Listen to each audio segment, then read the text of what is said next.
So good afternoon, welcome to Real Insight.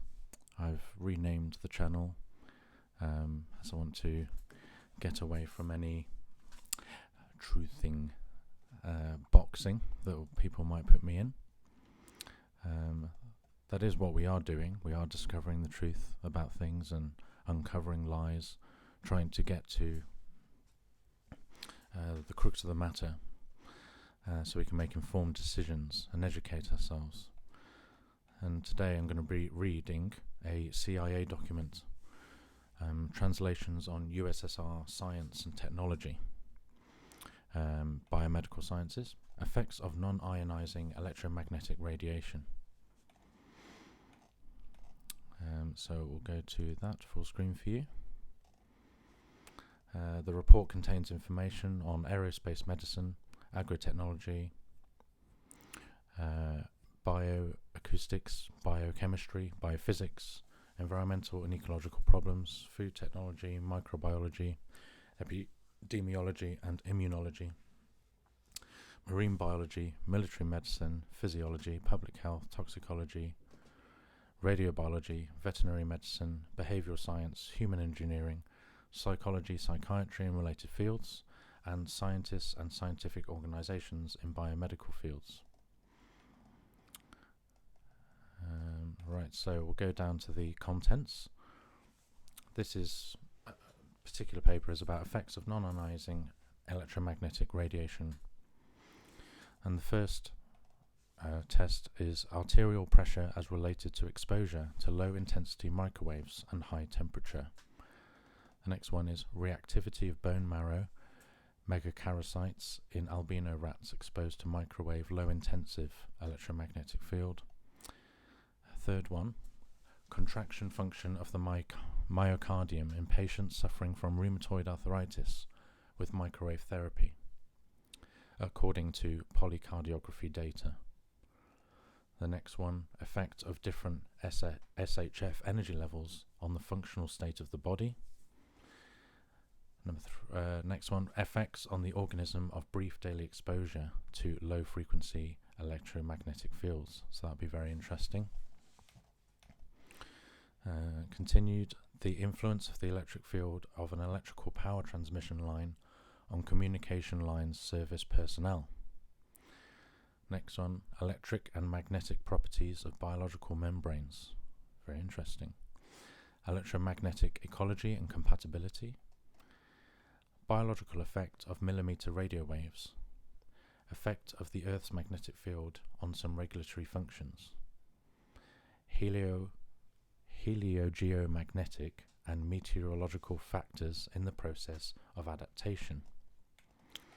So very interesting topics there.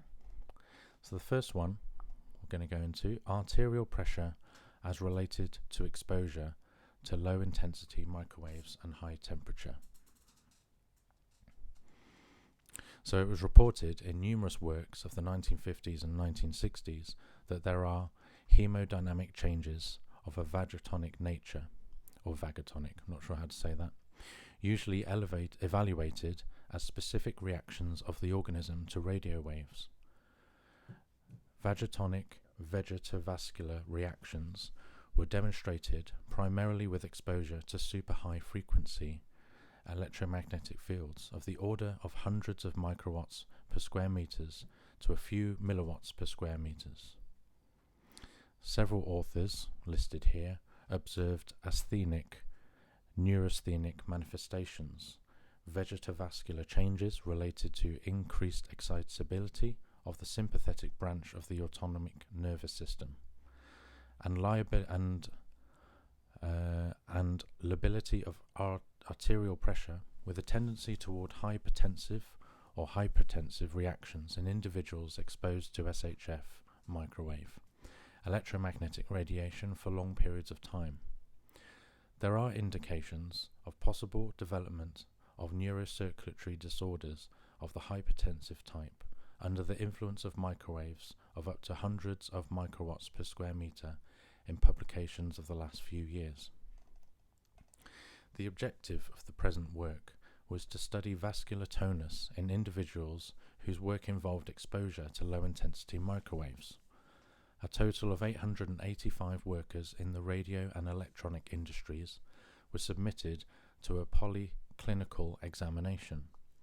353 people, 275 were men and 78 women, were in contact with microwave sources, and 532 people, comprising of 411 men and 121 women, made up the control group.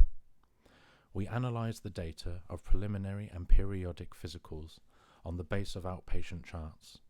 A total of 68 people were submitted to a comprehensive workup in the hospital. The subjects ranged in age from 24 to 49 years. Their occupations were as follows: adjusters, engineers, technicians, testers, and fitter electricians. Two groups were distinguished according to working conditions. The first group consisted of 182 men, 73.1% under 40 years old, who worked in the finishing shops of radar stations and the sections of adjustment of SHF units at enterprises of the radio industry, who were periodically exposed to microwaves ranging from a few to hundreds of microwatts per square centimeter. Duration of exposure in the course of a work shift varied, depending on the type of product involved. According to time studies conducted by I.P. Sokolova, it did not exceed 2 to 3 hours per day. Work tenure of most subjects, 63.2%, was up to 10 years. High air temperature, up to 37 to 39 degrees, and noise with the range of permissible levels were additional deleterious factors during work in radar booths. The work was not associated with marked nervous and emotional tension. The second group consisted of 93 men, 69.9% up to 40 years of age, who worked in sectors of adjustment of radio relay equipment in the radio industry, and 78 women, 52.6% up to 40 years old, who serviced the sectors of adjustment and tuning of electronic instruments in enterprises of the electronics industry. In this group of workers, the level of exposure to microwaves did not exceed 10 microwatts per square centimeter. Work tenure ranged from 3 to 20 years, constituting up to 10 years for most men, 65.6%, and over 10 years for most women, 66.7%. In both groups, primarily the hands, head, and top half of the body were exposed to radiation.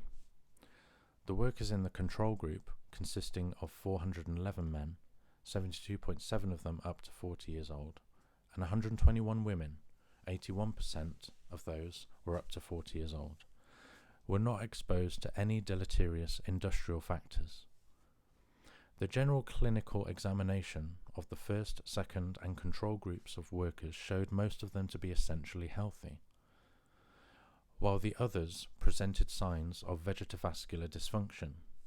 In 4 workers of the first group who had worked for a long time with exposure to microwaves, there were neurocirculatory disorders with critical course, which were evaluated as an occupational disease.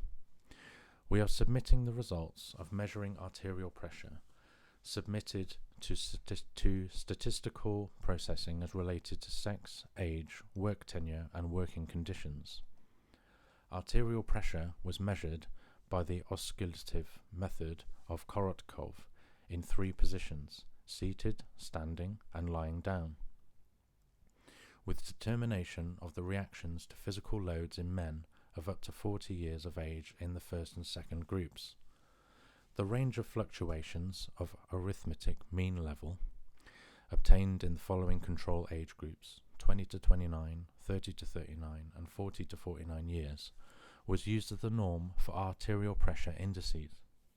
In the control age groups, systolic and diastolic pressure did not exceed the range of conventional standards, 140 over 90 millimeters Hg, which were the WHO criterion for individuals 20 to 60 years of age in 1962. When we compared the mean indices of arterial pressure in the first, second and control groups, we were impressed by the statistically reliable elevation of systolic and diastolic pressure in men of the first group, regardless of age. Arterial hypertension was the most demonstrable under the influence of a physical load. In this group, we also obtained a high degree of statistical reliability of incidence of deviations from normal in the direction of elevation of systolic and diastolic pressure. The arterial pressure elevation was often associated with mild or moderate constriction of retinal arteries. Retinal angiopathy was observed in 16.5 plus or minus 2.8% of the cases, whereas in the 2D group, no statistically reliable changes in arterial pressure in the direction of elevation were observed, with the exception of systolic pressure in women 40 to 49 years of age. So table 1 is the indices of arterial pressure in workers dealing with microwave sources and in the control group.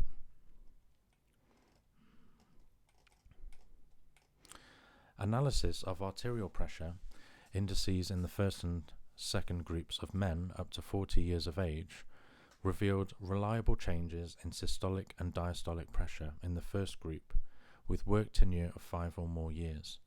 Pulse pressure remained within the normal range.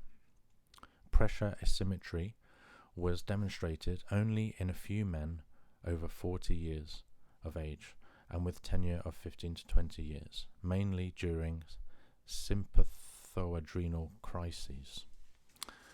Wow. Indices of arterial pressure as function of work tenure. That's table 2. Thus, changes on arterial pressure of the hypertensive type were found in the first group of men exposed to microwaves of up to hundreds of microwatts per square centimetre. High ambient temperature and noise within the range of permissible levels for long periods of time, 5 or more years, and in women with long tenure, 10 to 20 years of work, involving exposure to up to 10 microwatts per square centimetre microwaves.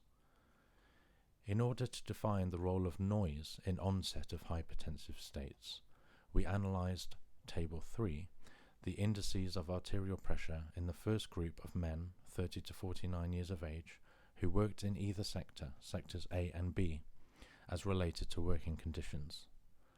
Individuals who worked in the finishing shops were exposed to microwaves, high ambient temperature and noise. Those engaged in adjusting SHF units were exposed to microwaves and high air temperature. Their tenure constituted 10 to 14 years. Analysis revealed statistically reliable differences in systolic and diastolic pressure levels of workers in both sectors. As compared to the control group, we failed to demonstrate differences in arterial pressure of individuals working in the two sectors so that we could rule out the role of noise in onset of arterial hypertension. The obtained data indicate that future measures to improve working conditions should be implemented with due consideration of both the microwave and other factors of the industrial environment, and they must be considered when evaluating the health status of workers. Conclusions. Changes in arterial pressure of the hypertensive type develop in workers of finishing shops, of RS and adjustment sectors, of SHF units, under the influence of microwaves of up to hundreds of microwatts per square metre and high air temperature. The hypertensive states observed are related to work tenure and, apparently, the combined effects of microwaves and heat. When implementing protective measures and evaluating the health status of workers, attention should be given to both low-intensity microwaves and other factors of the industrial environment. And this is pertinent to now when you have 5G being put into factories and you're working in a microwave environment, and these could be high temperature places as well. So let's whiz on to the next paper in this one, which is the reactivity of bone marrow megakaryocytes in albino rats exposed to microwave low-intensity electromagnetic field. Okay, so upon exposing an organism to SHF fields, several researchers discovered impairments of the blood coagulation system.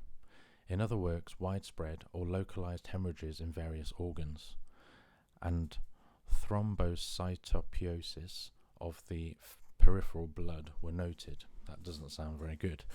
The changes that were found were apparently brought on not only by the direct effects of microwaves on the blood, but also to a considerable degree by the morphological and functional condition of thrombocyte-producing cells, megakaryocytes. But for the meantime, the peculiarities of differentiation of bone marrow megakaryocytes during irradiation of animals with electromagnetic energy of the VHF band have not been clarified in literature. Materials and method. In order to study the reactivity of megakaryocytes at various stages of differentiation, for which morphological and functional criteria were chosen as indicators: thrombocytogenesis under the activity of centimetric microwaves, sounds very technical, with 12.6 centimeters wavelength. Albino pubescent rats of the Y-star strain were irradiated by a LUCH-58, that's spelled L-U-C-H, generator, with a radiation frequency of 2,375 megahertz. 2 series of tests were run: single continuous irradiation with SHF energy at power density of 500 microwatts per centimeter squared, with 6 hours of exposition, and intermittent irradiation for 3, 7 and 10 days, with microwaves with a power density of 50. Group of animals was examined after 16 and 24 hours and 7 and 16 days. The second group after 3, 4, 10 and 14 days. The tests were repeated 7 times. The rats were killed by means of displacing the neck vertebrae. Bone marrow was aspirated from the thigh bones. Smears were prepared and stained by the Pannenheim method. Smears of bone marrow from normal animals were stained at the same time. Now, I'm not really up for animal testing, but I will read the studies, of course. Results of the research and discussion. The most substantial deviations of morphological and functional features of megakaryocytes as compared with the norm were found in rats receiving a single irradiation of VHF energy, 500 microwatts per centimeter squared. Thus, within 16 and 24 hours after cessation of the irradiation, the majority of mature megakaryocytes were in a state of thrombocytopiosis. I have no idea how to say that. Thrombocytopiosis. If anyone knows how to say that, please let me know. In the control, these megakaryocytes were complete. Their nuclei, as a rule, were arranged eccentrically. The oxyphilic, sometimes polychromatophilic cytoplasm was filled with thrombocytes. The wholeness of the cytoplasm covering was destroyed, with thrombocytes frequently arranged next to the maternal megakaryocytes.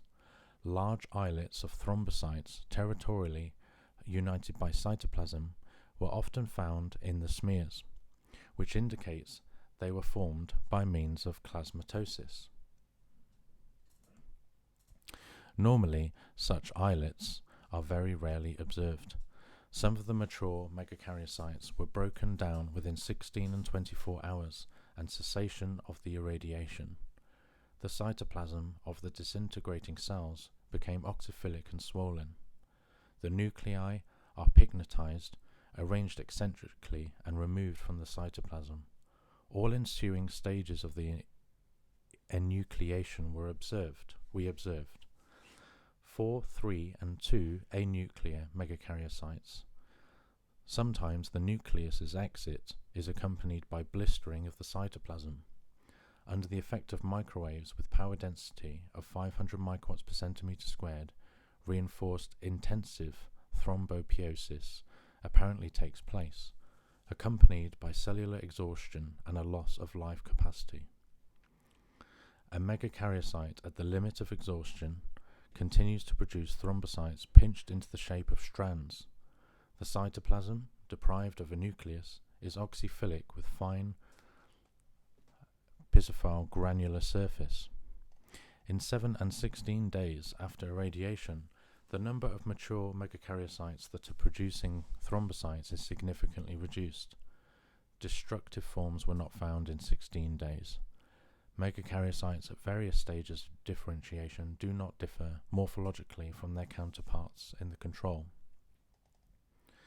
An interesting aspect of megakaryocytopiosis under microwave activity in both series of tests is heightened megakaryocyte phagocytosis, most frequently observed in the case of single irradiation, 500 microwatts per centimeter squared. Lymphocytes, normoblasts, mature granulocytes, and erythrocytes, often completely filling the cell, are subjected to phagocytosis. The causes and significance of megakaryocyte phagocytosis are unclear. It is possible that the microwaves increase the permeability of the megakaryocyte cellular membrane, facilitating the influx of phagocytosis products.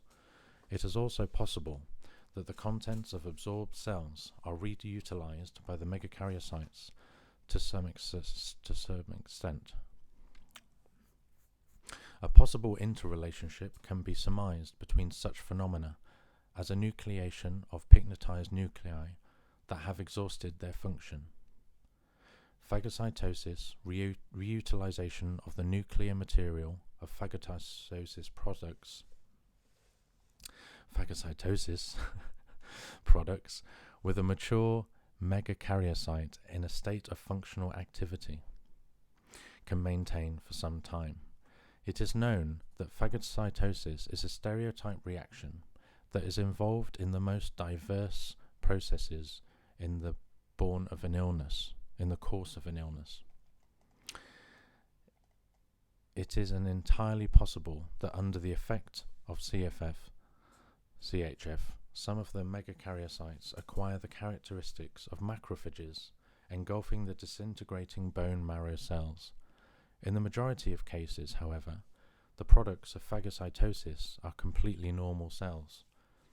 It follows that the megakaryocyte macrophage explanation is not exhaustive.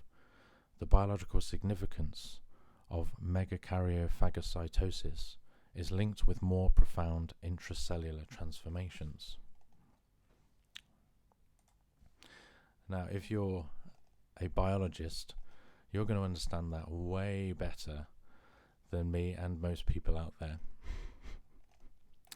And I'm sorry about the reading. Some of the words aren't completely clear. The scan didn't work so well. So, and on top of that, the words are really difficult to pronounce. So let's continue. As a result of irradiation of 500 microwatts per centimeter, against a background of intensification of thrombocytopiosis and megakaryocytophagocytosis, simultaneous intensification of the proliferative activity of megakaryoblast and that of megakaryoblast and promekaryocytes occurs.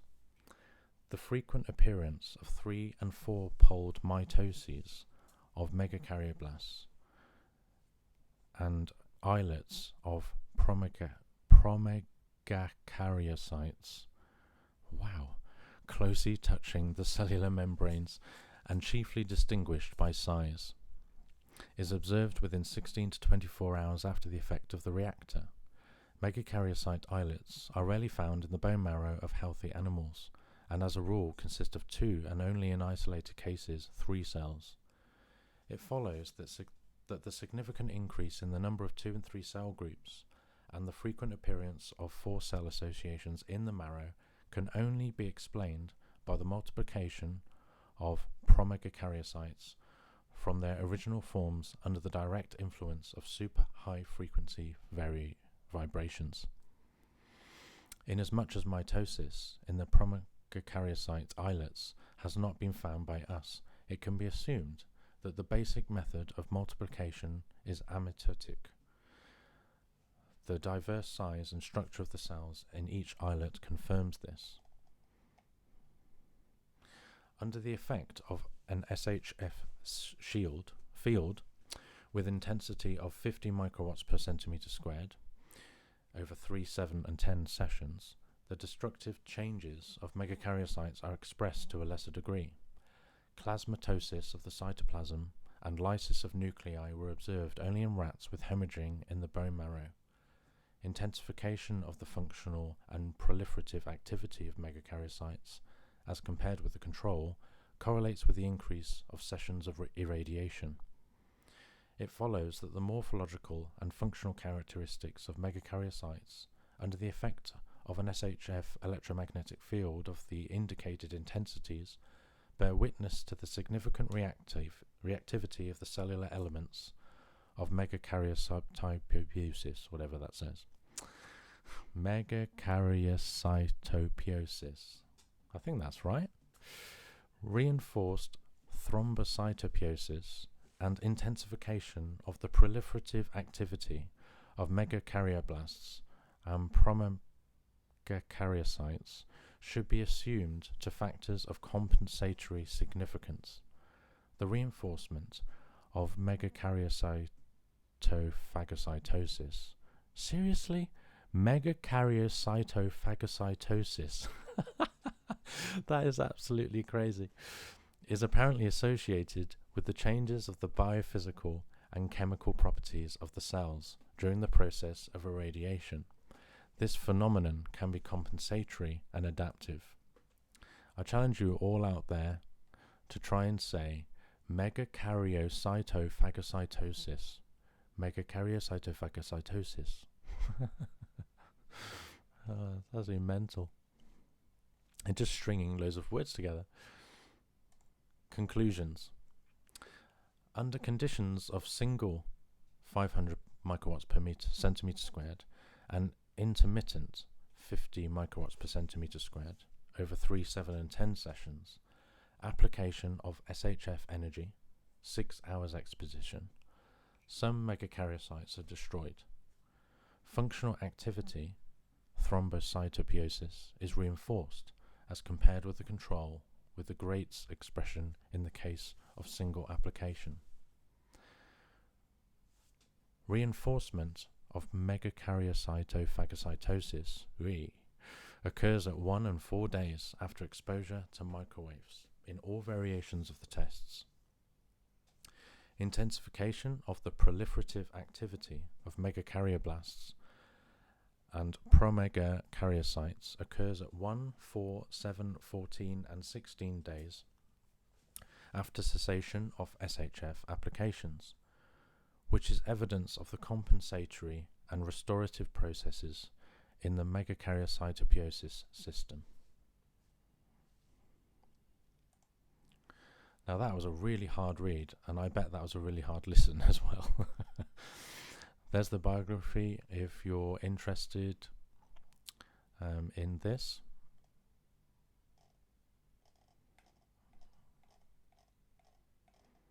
On to the next one. Contraction function of the myocardium in patients suffering from rheumatoid arthritis. And there are so many people out there today with rheumatoid arthritis. With microwave therapy, according to polycardiography data. And it tells you who's done it, and then let's get to the text. Okay, microwave therapy occupies an important place among the physiotherapeutic effects used in the treatment of patients suffering from rheumatoid arthritis. However, the mechanism of action of microwaves has not yet been clarified definitively. According to the data in the literature, the contraction function of the myocardium improves under the effect of this factor.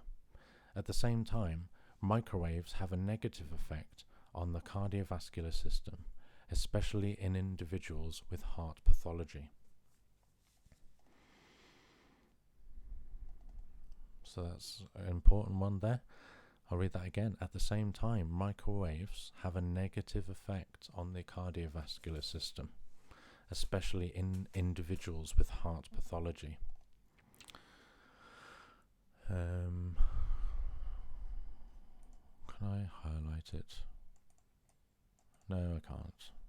What's this? Oh, well, never mind. We attempted to clarify the effect of microwaves in patients suffering from rheumatoid arthritis on the contraction function of the myocardium by means of an analysis of the phase structure of the systole of the left ventricle. A total of 65 patients, 12 men and 53 women, were under observation.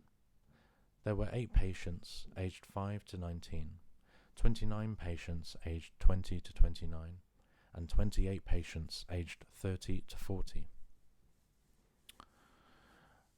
Nesterov's and Ostapenko's classifications were used during the diagnosis. The articular form of rheumatoid arthritis predominated in 51 patients and the articular cardiac form in 14 patients. The exudative form was detected in 13 patients, the exudative proliferative form in 47 patients, and the fibrous form in 5 patients. First degree process activity occurred in 18 patients, second degree in 37 patients, and third degree in 10 patients. The disease lasted from 1 to 5 years in 29 patients, from 6 to 10 years in 24 patients, and more than 10 years in 12 patients. Patients complained about stiffness in joints in the morning, unpleasant sensations in the heart area, dull, sharply constricting pains behind the breastbone, and difficulty breathing and heart beating. In 51 patients, the joints were swollen slightly, and in 49 disfigured. Trophic changes in the skin were detected in 25 patients, and muscle hypertrophy in 32 patients. On X-ray photographs of joints, osteoporosis of bony epiphyses pronounced to a varying degree was observed in 61 patients. Stricture of joint fissures in 48 patients, usuration of joint surfaces in 27 patients, subluxations in 2 joints and more in 8 patients, and joint ankylosis in 10 patients. In 17 patients, the heart was dilated to the left up to 1.5 centimeters, and in 22 patients, the heart sounds were thudding. A systolic apex murmur was detected in 19 patients, and an accentuated second sound on a pulmonary artery in 13 patients. In 29 patients, ECG data indicated a disturbance in the intraatrial and intraventricular conduction, and in 21 patients, a change in the end part of the ventricular complex, primarily in the form of flattening and inversion of the T wave. A change in the protein formula of blood serum in the form of A2 and Y globulin was noted in 52 patients. Rise in the diphenylamine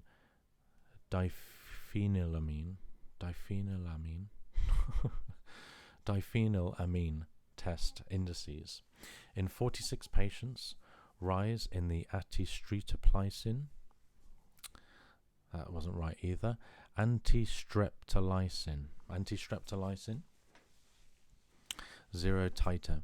In 22 patients, and the existence of C-reactive protein in 53 patients. To clarify the effect of microwaves on the contractility of the myocardium, the patients were divided into 3 groups, almost identical in the stage of disease and process activity. The first group included 22 patients who, along with drugs, pyrazolone and quinoline preparations and salicylates, received the effect of 20 to 40 watt microwaves. The second group included 20 patients who received the same treatment, but the power of the microwave effect was 50 to 70 watts. The third group included 23 patients who received only drugs. The foci of chronic infection were disinfected in all the patients, and all received therapeutic physical training. The Luch 58 apparatus was used for microwave therapy. In the presence of a lesion of interdigital joints, a cylindrical radiator of 110 millimeters diameter was used, and 2 to 5 joints were affected simultaneously. In the presence of a symmetrical lesion in large joints, a rectangular radiator was used. Procedures with a gap of 7 to 8 centimeters lasting 10 to 20 minutes were performed in a day. The course of treatment consisted of 10 to 14 procedures. Polycardiograms were recorded before the beginning and after the end of treatment. The phase analysis of the systole of the left ventricle was conducted according to Bloomberg's method in V. L. Cartman's modification, 1965. For a comparison of the changes in the phase structure of the systole of the left ventricle under the effect of combined treatment, 22 essentially healthy people no older than 40, in whose anamnesis there were no indications of previous diseases of the cardiovascular system, were examined. When the average length of the phases of the systole of the left ventricle and interphase indices were compared, the following differences from the group of healthy individuals were detected in all the groups of patients before the treatment.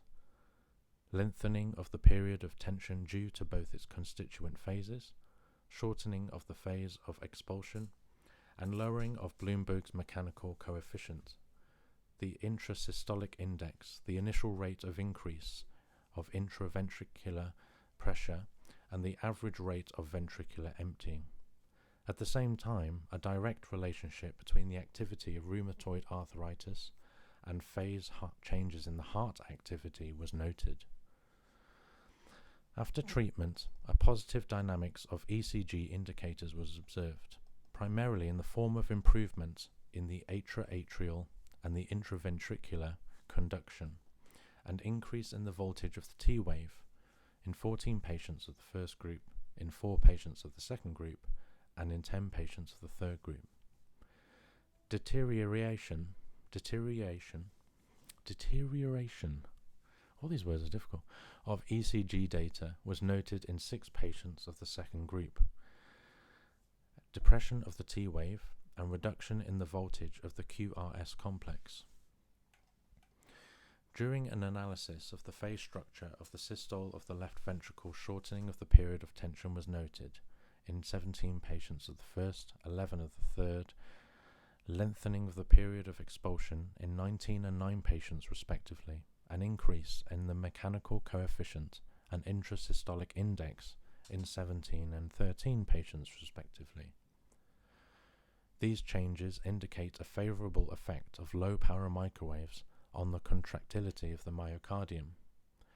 At the same time, lengthening of the period of tension in 18 patients and shortening of the period of expulsion in 16 patients, as compared with initial values, was noted in the second group after microwave therapy, which indicates a reduction in the contractility of the myocardium.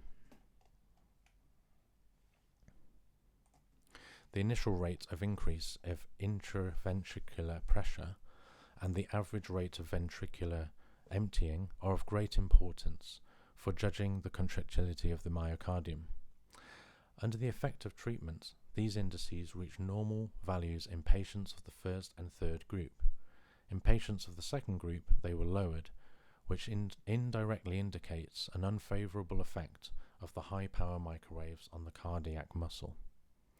Thus, disturbances in the contractility of the myocardium in patients were leveled under the effect of combined therapy with an inclusion of low-power microwaves.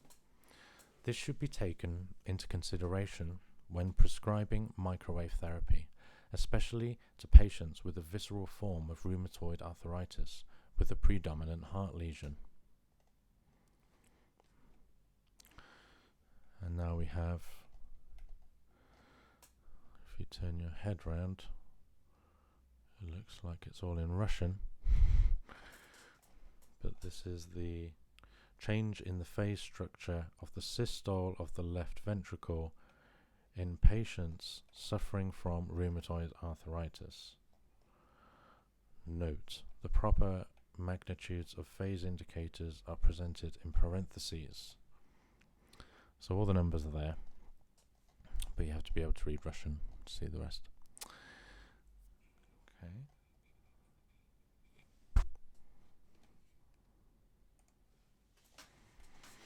So that's that paper. So they're all short, I'm just going to whiz through them. Effect of different SHF energy levels on the functional state of the body. And it tells you who did it there. On to the text. Research by hygienists showed the insignificant quantitative expression of a certain unfavorable factor that does not produce clinical manifestations of disease often promotes development of so-called non-specific reactions.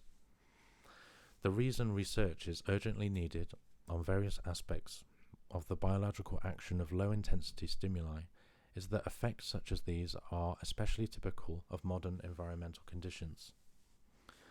The goal of the present paper is to reveal specific features in reactions of the body depending on SHF, super high frequency, energy power flux density, PFD, and dose distribution with respect to time.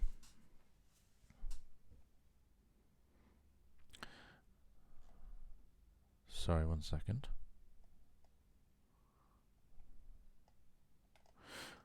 Yes, okay. SHS, super high frequency. In addition, we are also interested in determining the intensity of the body's reactions in animals irradiated by different SHF field PFD, while experiencing a functional load in an altitude chamber. Selecting the research methods with a consideration for published data and the probable mechanism of action of SHF energy, we tried to study indices which reflect the functional state of the body, bioelectric activity of the brain and heart, respiration frequency, intra-tissue circulation rate, intra-tissue temperature, tissue oxygen tension, and some water salt metabolism data. A Luch-58 generator was the source of centimeter band SHF energy. They love that machine, the Luch-58.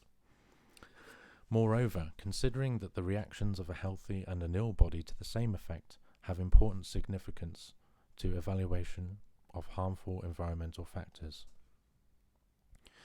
In our research, we modelled the most frequently encountered pathological state hypertension in rats, and we took account of the indices of the two animal age groups, sexually mature and sexually immature. A functional load hypoxic hypoxia, created in the altitude chamber, was used to reveal latent effects of the action of SHF energy on the body. The animals were related to an altitude of 8 kilometers and maintained there for 20 minutes. Readings were taken prior to ascent at 3, 6 and 8 kilometer altitudes, and then after 5, 10, 15 and 20 minutes at this altitude. Readings were subsequently taken during descent at 6, 3 and 0 kilometers, and upon recovery after 5 and 10 minutes. The experiments were conducted on rats and rabbits. The rabbits were divided into 7 groups. 1. Control, intact animals. 2. Animals irradiated by SHF energy with a power flux density of 500 microwatts per centimeter squared for 7 hours. And groups 3, 4, 5 and 7 animals irradiated by an superfried high frequency field with a power flux density of 50 microwatts per centimeter squared for 10 days, 7 hours per day. Among these, group 3 contained mature animals, and Group 4 contained immature animals. Group 5 was subjected to analysis 1 month after irradiation was terminated. Group 7 contained animals in which renal hypertension was reproduced. Group 6 contained animals with renal hypertension not subjected to irradiation. There were 2 groups of rabbits, Group 1, control, intact, and Group 2, irradiated by super high frequency energy, with a power flux density of 500 microwatts per centimeter squared for 7 hours. Each group contained 10 animals. Weights were 220 to 250 grams for adult rats, 80 to 100 grams for immature rats, and 2.8 to 3 kilograms for rabbits. Cerebral biopotentials were recorded from rats by needle electrodes implanted subcutaneously above the visual and motor areas of the brain, with a spacing of 1 centimeter between them. Cerebral biocurrents were recorded from rabbits in the same way as from rats, except that the spacing between electrodes was 2 centimeters. The electroencephalograms were recorded by 4EEG3 ink recording encephalograph. Yes. This instrument also recorded electrocardiograms and respiration frequency.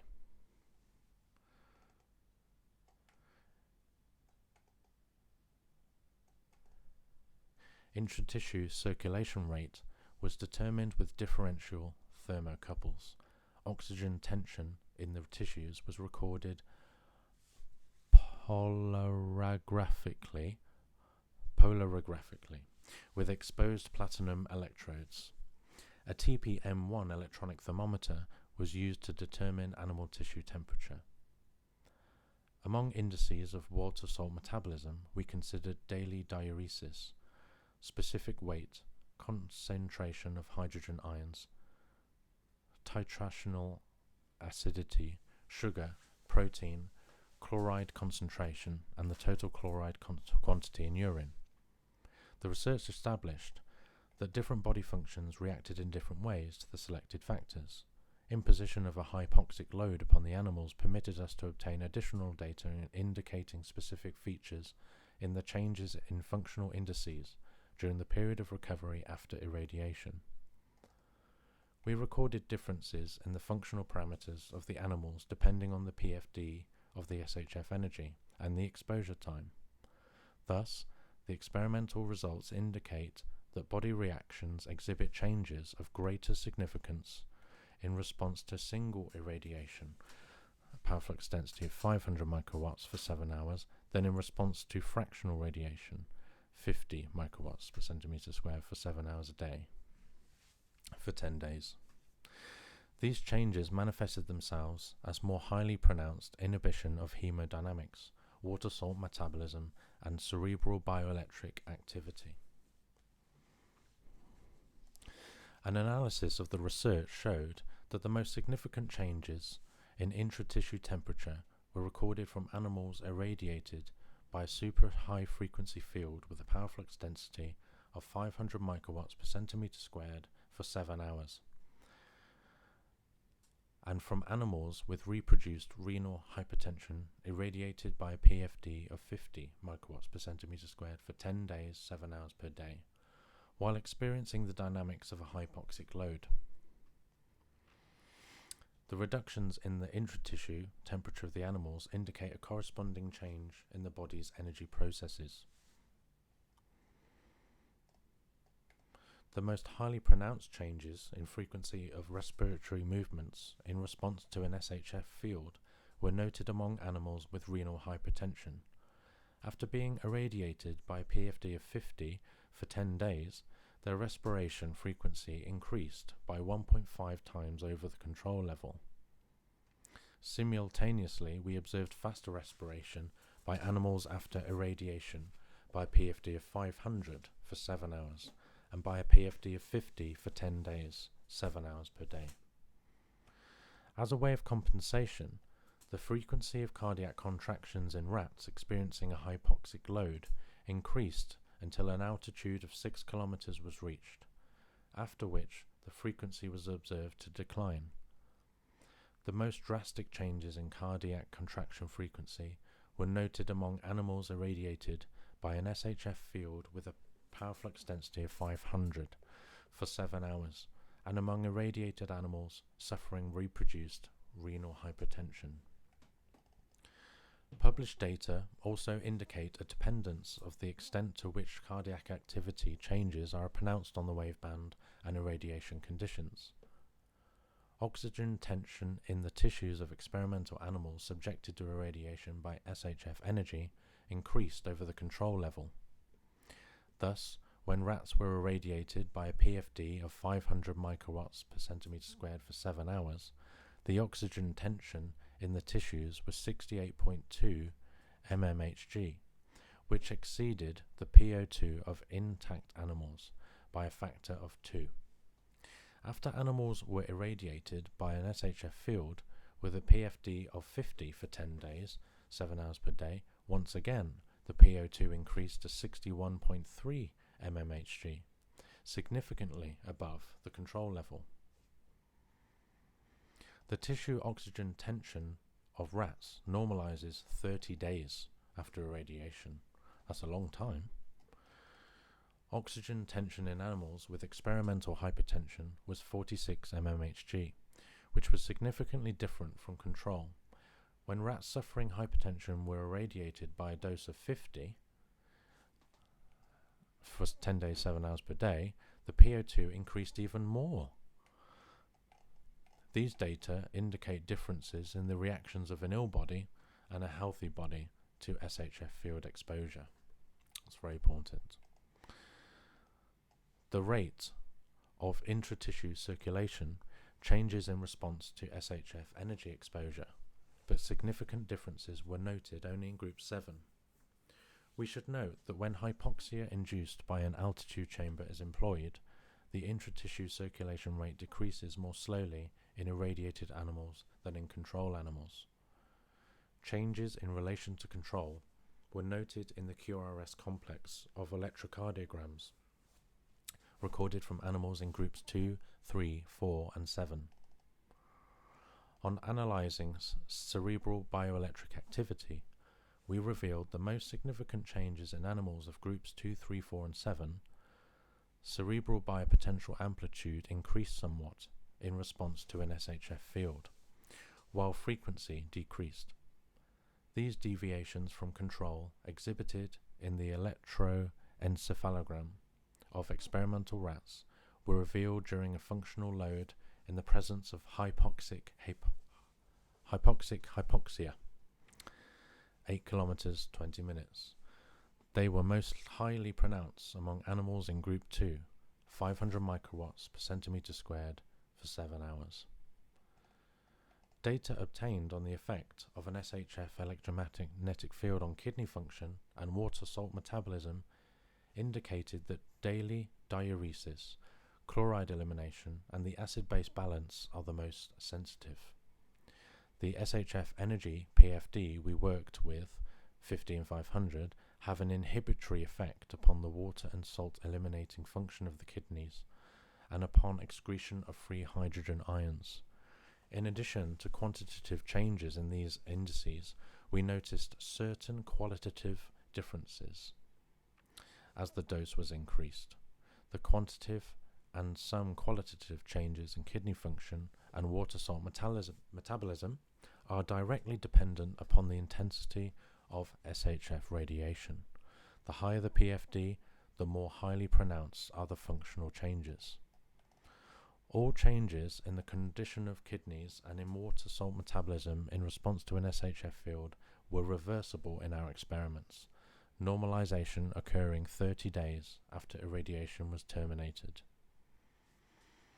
On analyzing the effect of an SHF field on functional indices of the bodies of rabbits, we found that these changes were unidirectional, similar to the situation we revealed in rats.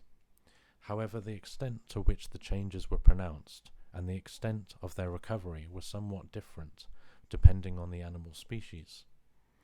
The acquired data indicate general biological laws governing different reactions of the bodies of different animal species to the effect of SHF energy. This provides the grounds for hypothesizing that the mechanism of action of SHF energy is comparable in different animal species. The results of research on animals exposed to SHF energy permits the assertion that there is a significant decline in intratissue temperature, a decrease in the frequency of cerebral biopotential oscillations, an increase in tissue oxygen tension, and a rise in respiration frequency. Application of a functional load, hypoxia, permitted us to additionally reveal functional changes in the body in response to dynamic external factors. Tracing the changes in body indices depending on those and time of exposure to SHF energy appeared interesting. In our research, we compared these indices among animals irradiated by PFD of 50 and 500 microwatts per centimeter squared. Comparison of these data established that significant changes occur in indices describing intratissue temperature, the frequency of cardiac contractions and respiratory movements, tissue oxygen tension, and cerebral bioelectric activity when a functional load is employed. Changes of CF greatest significance were revealed in animals subject to a single exposure of SHF energy with a PFD of 500 as compared to changes experienced in response to irradiation by a PFD of 50.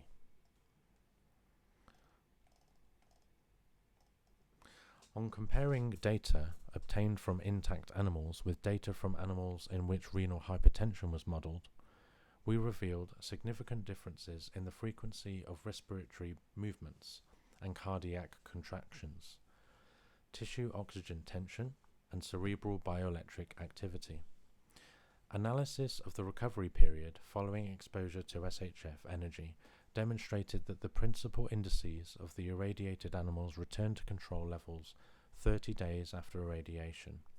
When a functional load was employed, we also recorded some differences in these indices, which indirectly attests to incomplete recovery of physiological functions during this period.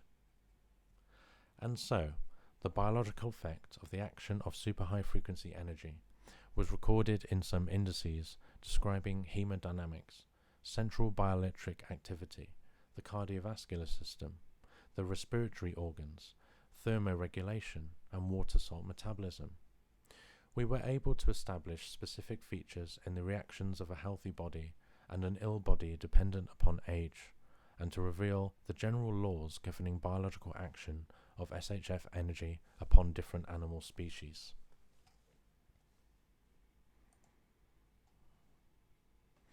Okay, so that was that one. Now we go to the next one. Effects on the organism of brief daily exposure to low frequency electromagnetic fields.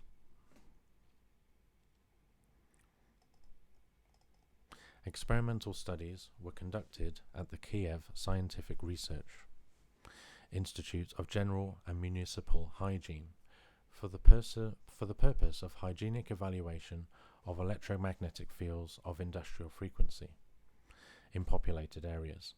It was found that the threshold level of EMF-IF, which is electromagnetic fields of industrial frequency, is 2 kilovolts per meter in the case of constant 24-hour operation over a 4-month period, and it is 0.5 kilovolts per meter when inactive. At the same time, our interviews... I'm just looking in the camera. Have I got a delay going on? No, a little bit. I can hear my fan in my computer, so it must be struggling a little bit. At the same time, our interviews revealed that different groups of people who either perform different types of work in the area where there are power lines or transmission, or who are travel under them, can be exposed daily to rather intensive EMF-IF, but more briefly, usually from 10 to 15 minutes to 2 hours per day. In view of the foregoing, we made an experimental study on animals of the distinctive features of biological effects of EMF-IF varying in voltage. In the case of brief daily exposure, we submit here the results of studies conducted with 2 hours exposure.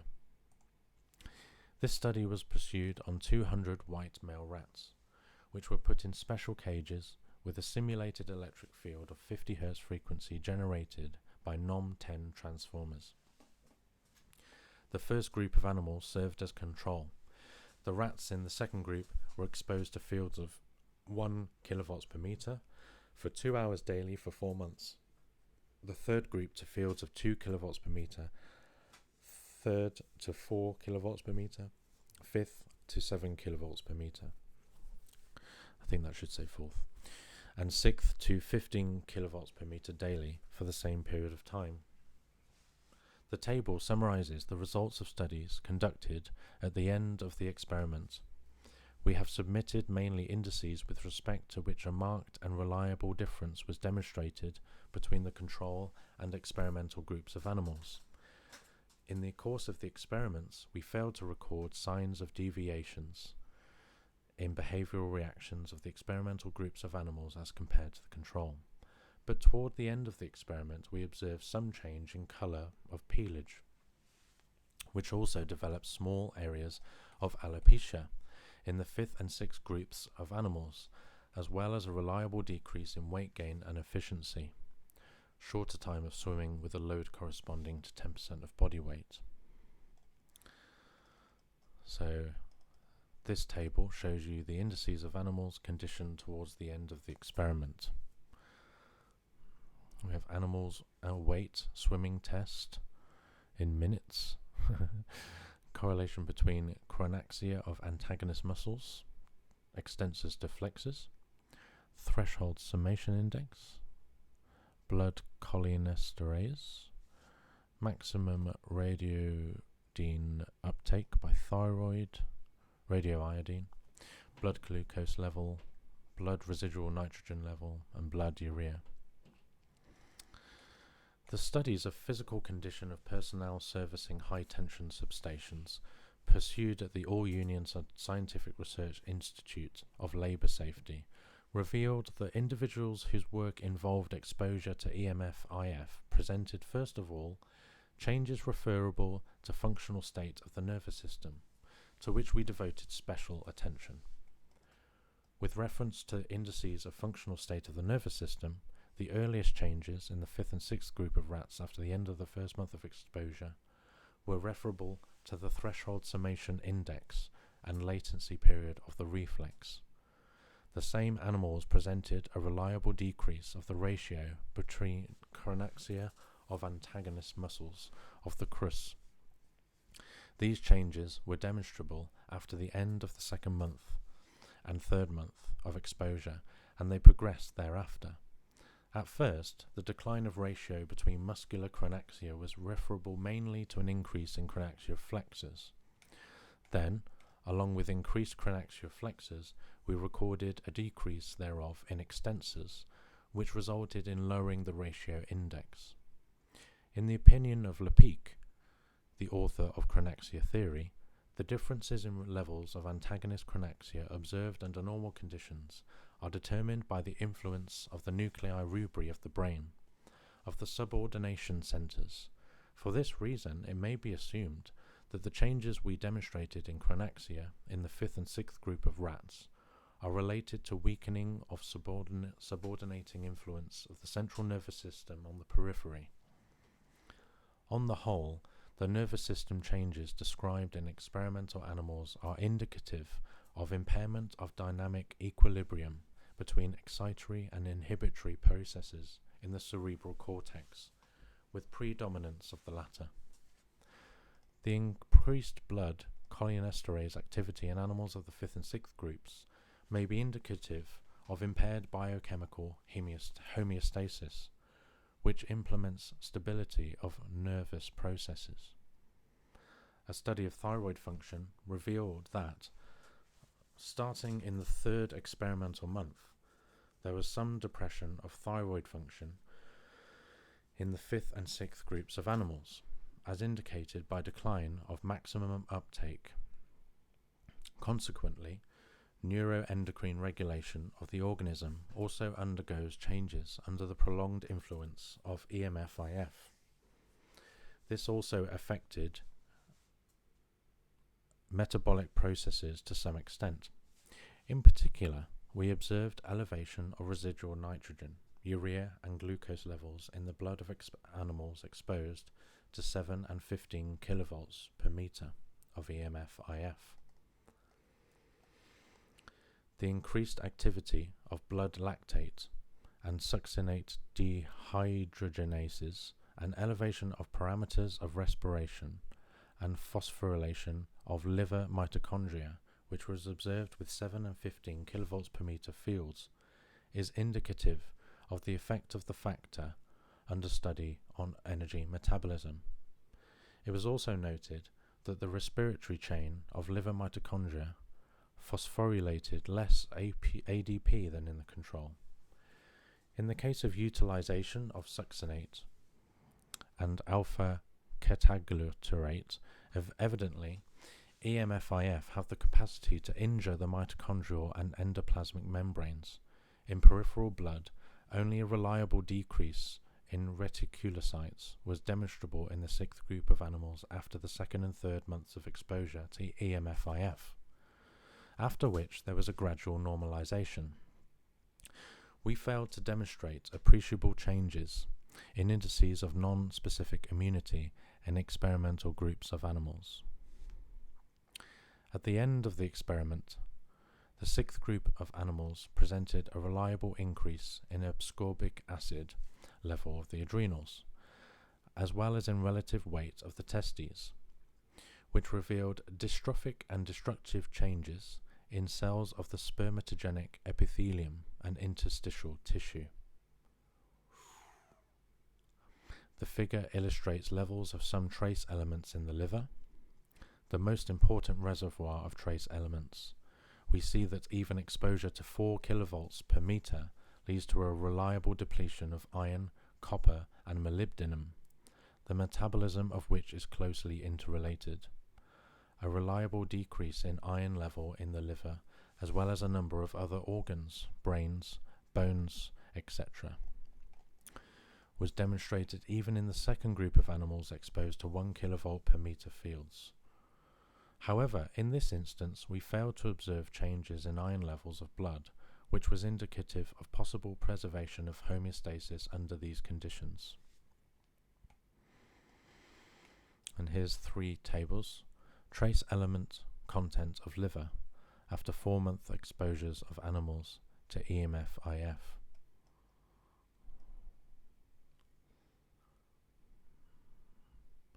So A is copper, B is iron, C is molybdenum,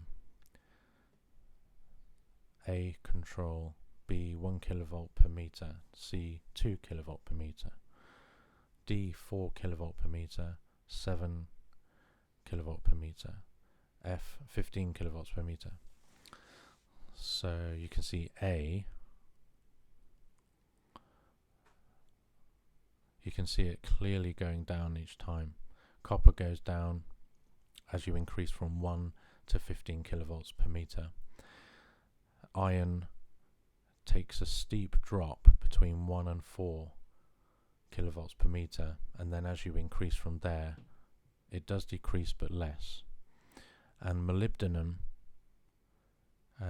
gradually decreases and then again has a sharp decline between 4 and 7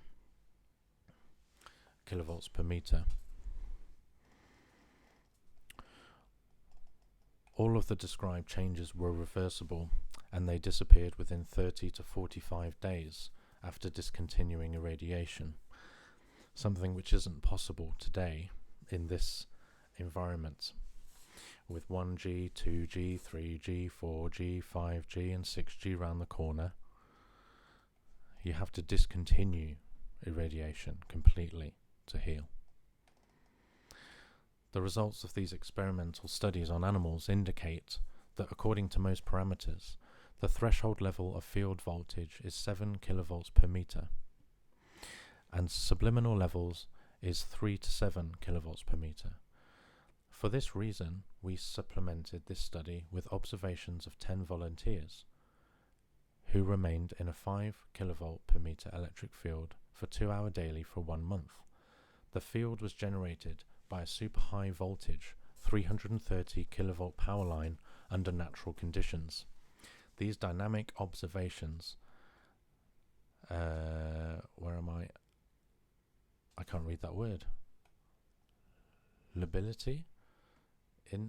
Ability of nervous processes of the central nervous system, studied on the basis of volume of operational memory and capacity for concentration, bioelectric activity of the cerebral cortex, dynamometry, examination of autonomic nervous system, cardiovascular system according to EKG with measured physical load, study of some aspects of metabolic processes by assaying blood glucose, residual nitrogen and urea, study of indices of non-specific immunity by assaying titer of complement and lysosome, overall bactericidal properties of blood serum. Wow, that's pretty good.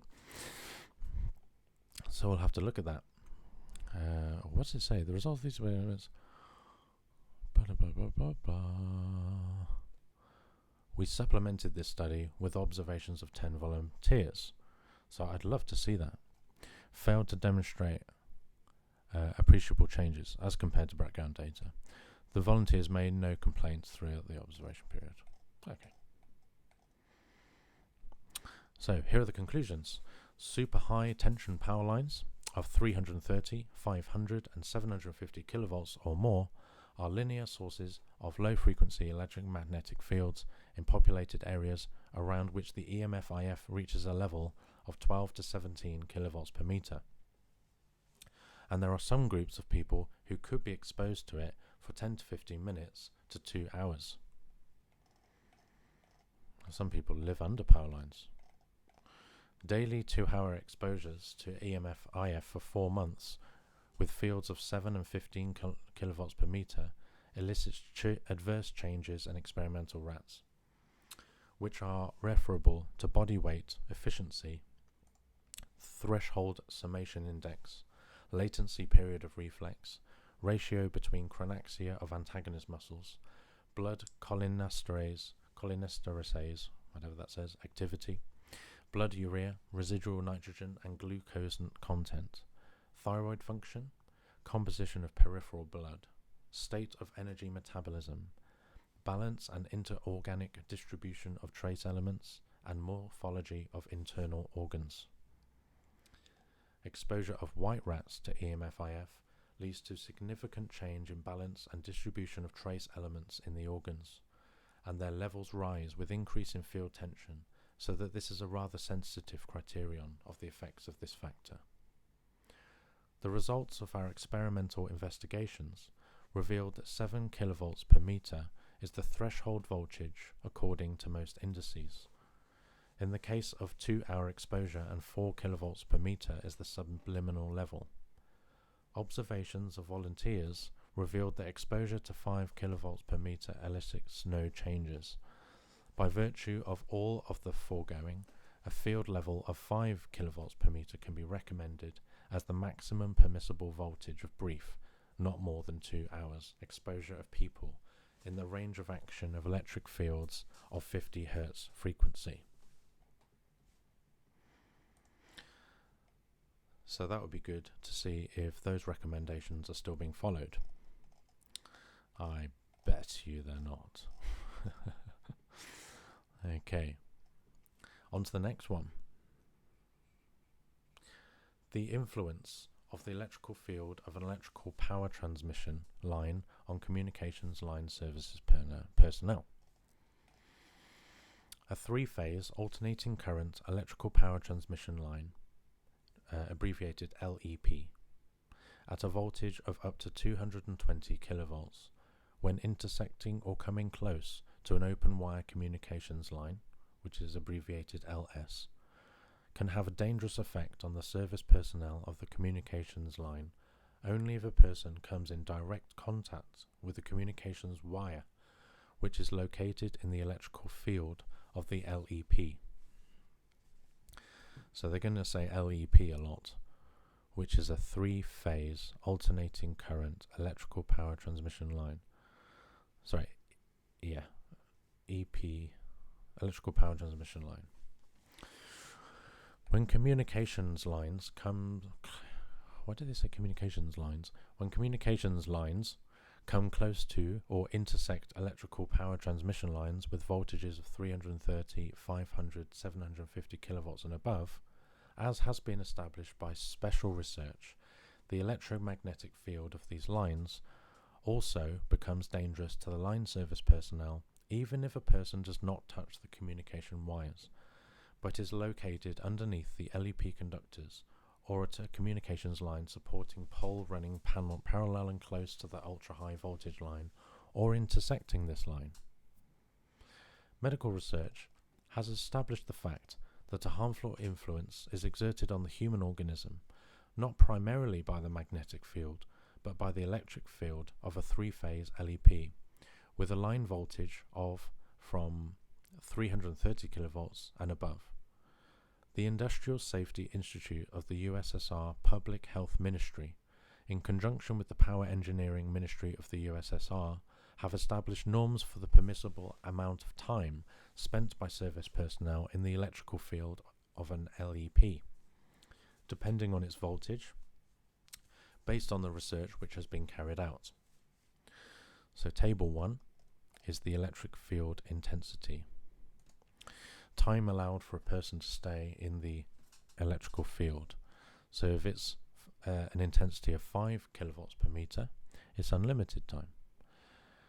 I doubt they did lifelong studies though. With 10 kilovolts per meter is up to 3 hours. 15 kilovolts per meter up to 1.5 hours. 20 kilovolts per meter no more than 10 minutes. And up to 25 kilovolts per meter no more than 5 minutes. And these are supposed to be what? These power transmission lines with voltages of 330, 700 and 750 kilovolts. Right, they're producing whacking electromagnetic fields.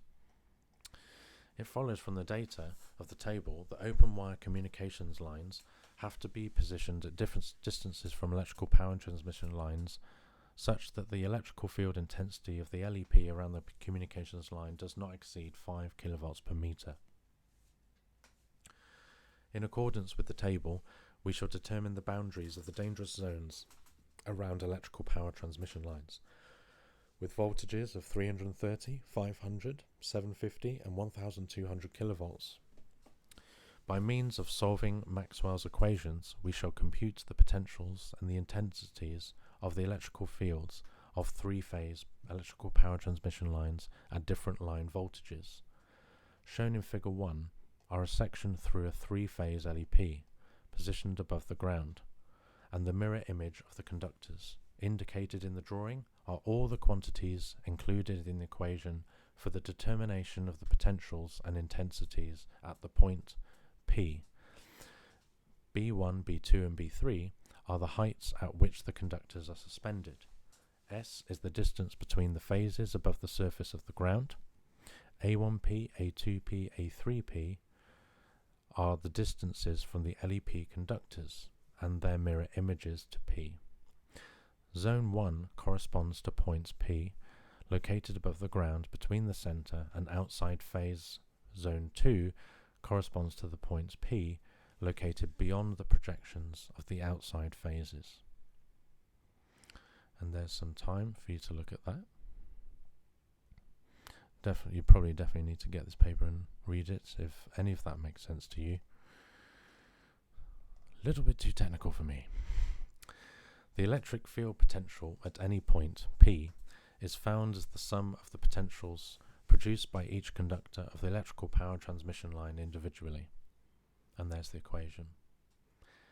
It is known from the theory for the electrical influence of a three-phase electrical power transmission line on a communications line that the potential induced in an insulated conductor strung parallel to a three-phased electrical power transmission line determined from the equation. And there's a massive equation there.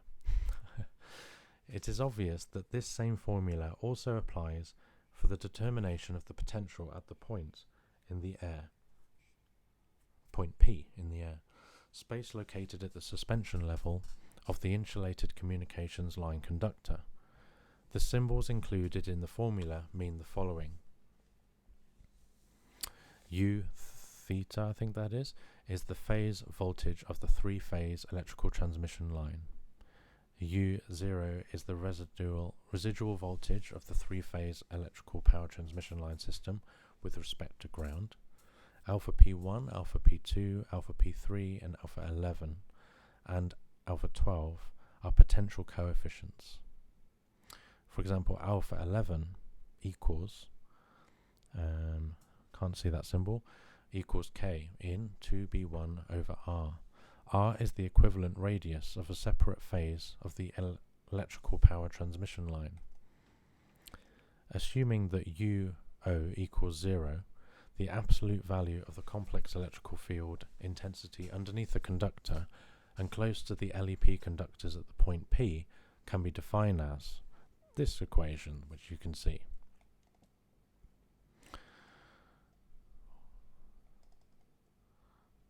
That's a lot of equational stuff. Wow, okay, look at this. I'm going to read all that. It also means nothing to me. So that's for you electrical engineers out there.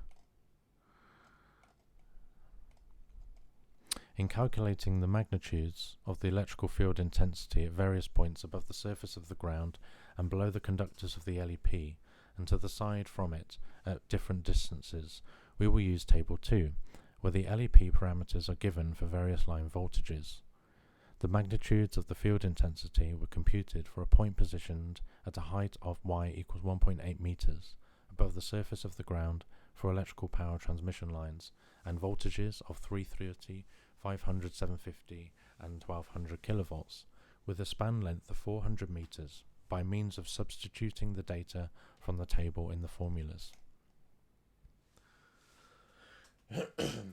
So here's Table 2, electrical power transmission line parameters.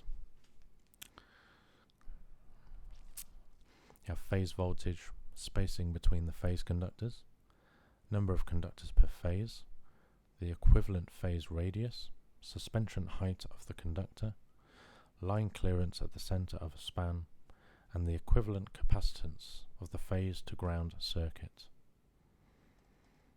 Definitely too technical for me. The computations were performed on a computer. The resulting values of the intensity along the span at the points positioned at different distances from the axis of the electrical power transmission lines, as well as in a direction perpendicular to it, are represented in the form of curves for E equals theta x, which are depicted in figures 2 to 5.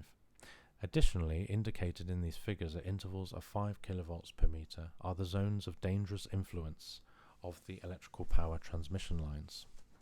So there's figure 2, figure 3 and 4,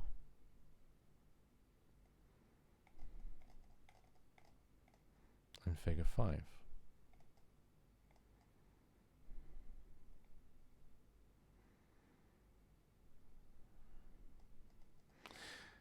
It can be seen from an analysis of the curves that it is most dangerous for a person to be located in the center of a span, where the LEP conductor is positioned at the minimum height, and it is least dangerous close to the support, where the conductors are at a maximum distance from the ground. If values of E equals 5 kilovolts per meter and less are adopted as permissible values which are not dangerous to human health, then for a 330 kilovolts LEP, the safe zone is the one located 5 to 6 meters beyond the projection of the end conductor onto the surface of the ground at the center of the span. And for 500, 750 and 1200 kilovolt LEPs, beyond limits of 10, 15 and 25 meters respectively. So all of those equations and all of that data boils down to this. For 330 kilovolt LEP, safe zones 5 to 6 meters away. For 500, 750 and 1200, it's 10, 15 and 25 meters away. So if you didn't know, 25 meters away or more. For the purpose of protecting the line service personnel of open wire communication lines against the harmful effects of the electrical field of LEPs when carrying out structural and repair operations on sections which are close or intersect, it is necessary to replace the open wire line by cable inserts, the length of which are given in Table 3. The above table is compiled for an intersection angle of alpha equals 90 degrees. If the intersection occurs at an angle of alpha more than 90 degrees, then the length of the cable inserts are 1 to the power of x equals 1 over sim x. Can't read that. On sections which run parallel and are close, when the distances between the closest conductor of the LEP and the communications line are equal or less than the critical amount obtained by calculation, the open air lines should be replaced by a cable insert over the entire adjacent section. If there are cable inserts on sections where open wire communications line intersect on LEP and have a length less than that indicated in Table 3, the work positions on the cable supports should be equipped with specially grounded, shielded nets which reduce the electrical field intensity down to the established norms. Where cable inserts are lacking, work on the field intensity.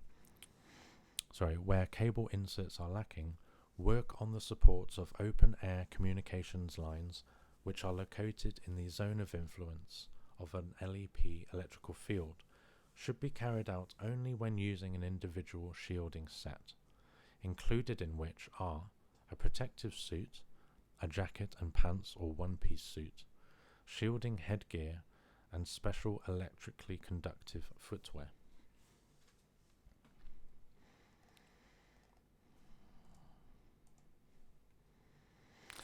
Okay, bibliography there.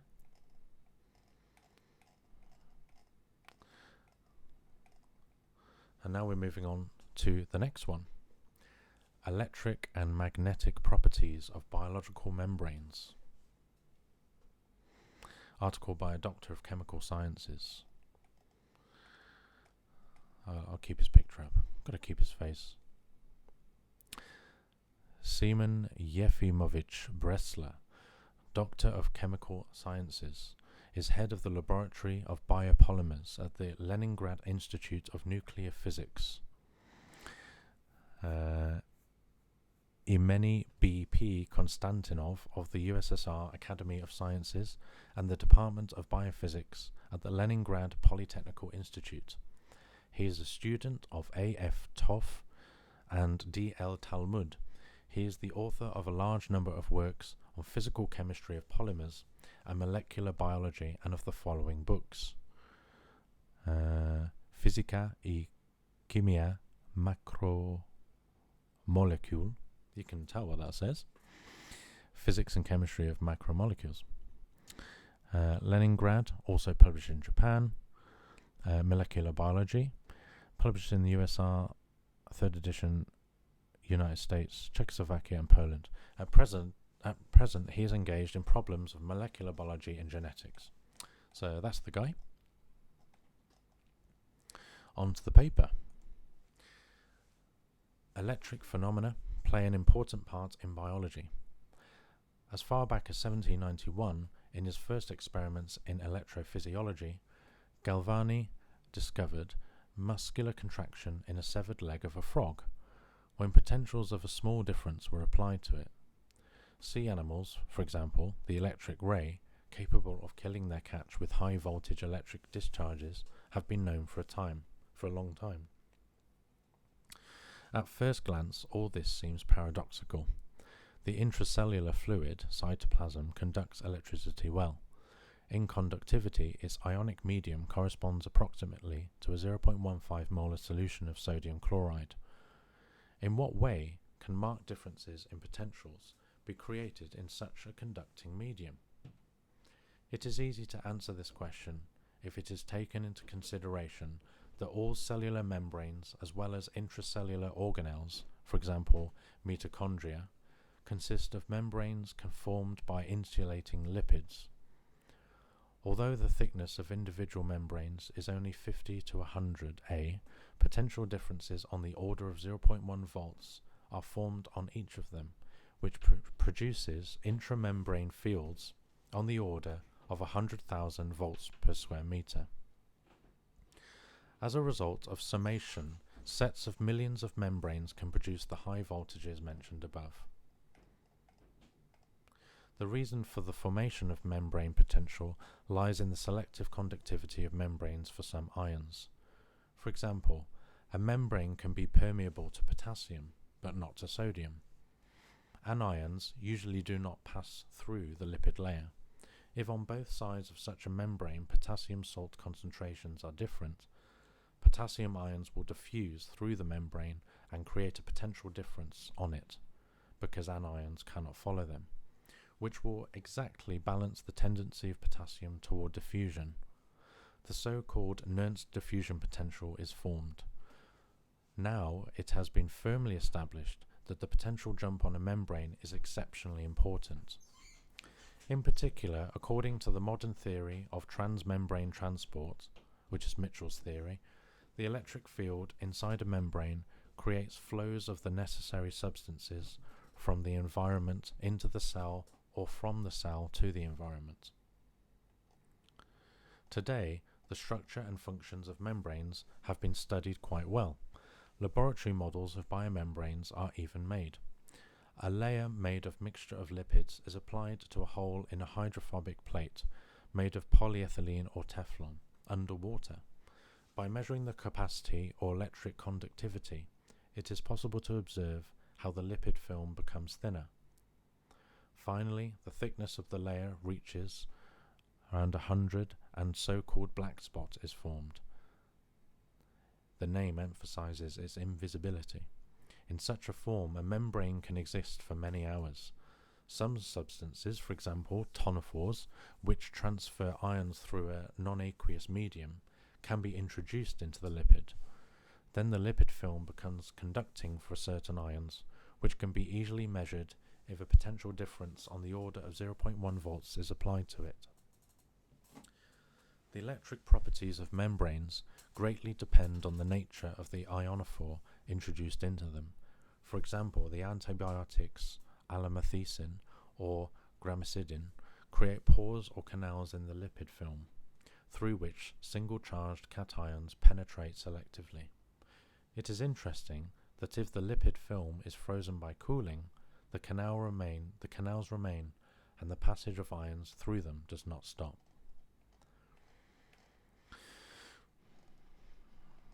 There's a nice little image there. A schematic spatial model of a complex consisting of two spiral gramicidin molecules. Below, the same complex without the side groups of the polypeptide chain. The arrow points to the location of sodium or potassium cations inside the spiral.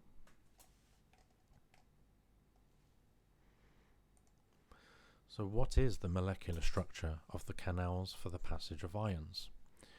In most real membranes, these canals are of a protein nature, and their structure has not been studied. However, for the model membrane with gramicidin, there are now hypotheses on the mechanism of its action.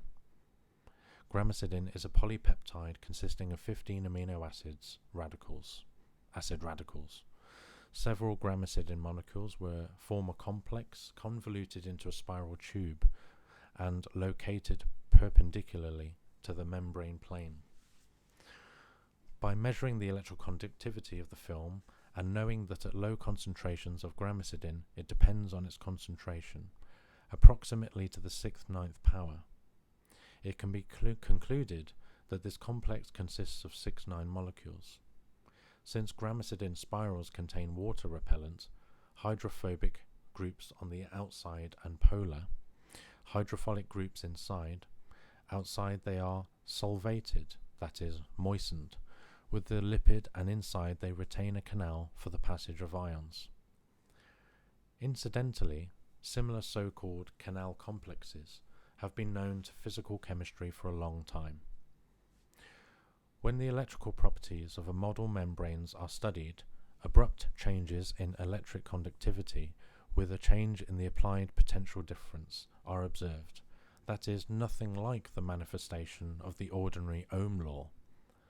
At the same time, some ionophores behave so that as the voltage of the film is reduced, the current does not drop but increases abruptly. As is known from oscillation physics, such an electric element with a drooping characteristic is capable of generating electric oscillations. In fact, the model membrane reveals such properties. These phenomena show on a relatively primitive black spot model have a direct bearing on one of the most important processes in biology, the formation of the electric nerve signal. Above, an oscillogram of the electrical activity of a neuron from the optical region of the cerebral cortex of a rabbit. A flash of light lasting 0.5 milliseconds was produced before the animal's eyes at the moment indicated by the color. The neuron responded to the brief excitation of the sense organ with bundles of spikes. The time marked is recorded in the upper part of the diagram. Every oval spot denotes an interval of 10 milliseconds, 0.01 seconds. According to present ideas, the information on the event, flash of light, transmitted to the brain is coded in these bundles of signals. It's pretty fascinating. Below, the calculated single spike obtained according to Hodgkin-Huxley's phenomenological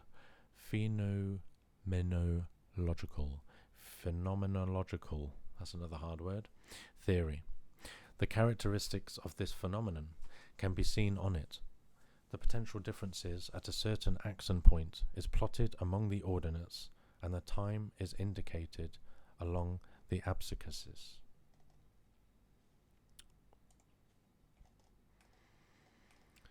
The potential jump on the external membrane of nerve cells, neurons, causes the formation of sharp electric signals running along the neurons, which, as modern physiology believes, serve as the material mechanism for the transfer of information in the nervous system of man and animal. It is possible to artificially obtain the basic element of this mechanism spike. If, for example, the potential jump is lowered several times on a small section of the membrane of the nerve cell, applying the external potential differences of the reverse sign. When the potential jump at a certain point of the membrane is suddenly reduced from 0.1 to 0.02 volts, then the electric properties of the dielectric filling the membrane change abruptly. It begins to conduct electricity, and in particular becomes permeable to sodium ions, which rush from the external medium inside the cells, because the membrane is charged positively on the outside. The ion current causes a reduction in the field in neighbouring membrane points, where again conductivity occurs, and thus a wave of an electric current running along the charge capacitor, nerve fibre or axon is formed. The oscillograph shows that a single pulse has a width of 0.5 to 1 milliseconds, and the rate of its propagation is equal to 10 to 50 ms.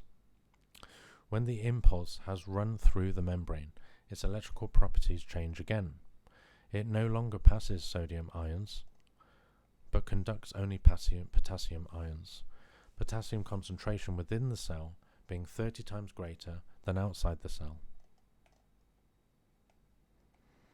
Potassium ions diffuse into the external medium and again create a potential jump. Then the membrane is again ready for a spike. This preparation requires time on the order of only 100th fraction of a second. The spike was thoroughly studied by A.L. Hodgkin, A.F. Huxley, and other researchers. By measuring the electrical properties of an axon, an extension of a nerve cell, that is, the internal and external electric conductivity, as well as the membrane capacity, it was theoretically possible to predict the form of the signal and the rate of propagation by means of the solution of the so-called Kelvin's telegraph equation. One of our figures shows an oscillographic recording of signals from a single neuron of a rabbit's cerebral cortex, following the excitation of the optical nerve with a short flash of light. In this experiment, attention should be drawn to the fine equipment. The electrical signal is taken from a single brain cell, for which a metal electrode, microns thick, is packed into it. Physiologists also implant such microelectrodes in people. The calculated form of the spike, computed according to Hodgkin-Huxley's theory, shows that, phenomenologically, the phenomenon is described correctly. However, the main secret remained unravelled. The reason for such amazing changes in the electric properties of the membrane, occurrence of conductivity for sodium ions, and liquidation for potassium ions at the moment of the spike start and return to the initial state after the membrane discharge, was unclear. It was established that inside the membrane there are special protein canals, separate for sodium and for potassium. This was shown by means of specific toxins. One of them, tetrodotoxin, blocks the canals for the passage of sodium, and the other, tetraethyl ammonium, the canals and for potassium. It is not yet known how the canals open and close. First, it seemed that the formation of spikes was the special privilege of nerve cells. Then it turned out that they could be observed on the most various objects. For example, they are observed on the paramecium, which is the slipper limpet, in which they serve to transfer information on the change in the ionic composition of the environment, and in filamentous Nigella algae, in which their physiological role is unclear. Then spike formation could be observed on artificial models. It is believed that when the voltage is lowered, the canals conducting ions change from one state of equilibrium to another. Reproduction of this phenomenon on a non-biological level model shows that a special physical mechanism operates here. Whereas electrical processes in living matter do not evoke any doubt, the role of magnetic fields in biology is still being debated. Unfortunately, the presently existing whole area of research called magnetobiology has compromised itself with a large number of errors, lack of control, and sometimes direct falsification as well.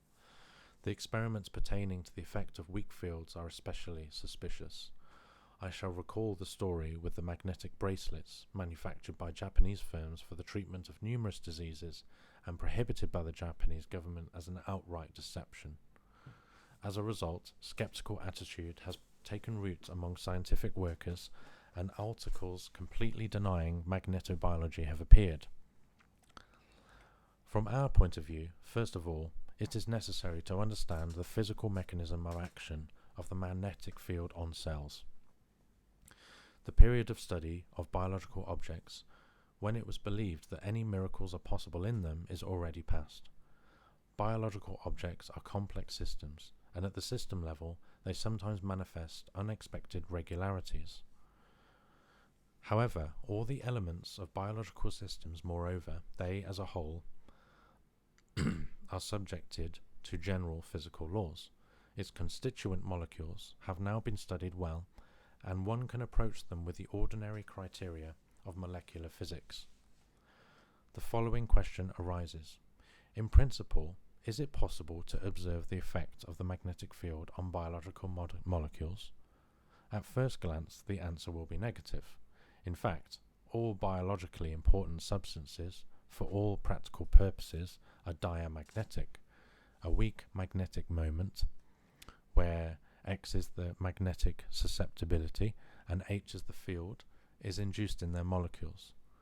Therefore, the energy that they can acquire in the magnetic field equal to micro h is very small. This energy must be compared with the energy of the thermal movement, kT, where K is Boltzmann's constant and T the absolute temperature.